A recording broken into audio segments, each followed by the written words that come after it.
Maka ketika Nabi Mi'raj, begitu beliau tiba di langit yang ketujuh, seluruh isi langit yang di bawah kelihatan oleh Nabi dengan sekali pandang. Maka beliau bersimpuh ketika itu. Dia baca At-tahiyyatul mubarakatus salawatut tayyibatul lillah. Beliau puji Allah. Ya kan? Kalau cuiko kebesaran Allah, baru sebahagian dilihatkan kamu.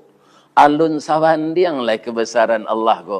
Jo musibah na nambo terima salamu. Jauh lebih kecil musibah na nambo terima. Jadi setelah Mi'raj itu, mental Nabi semakin kuat. Awak lebih bisa Mi'raj, Pak. Coba Pak, salat sabanaku usahawan. Itu hati apa ndak kepencameh itu dah lain. Karena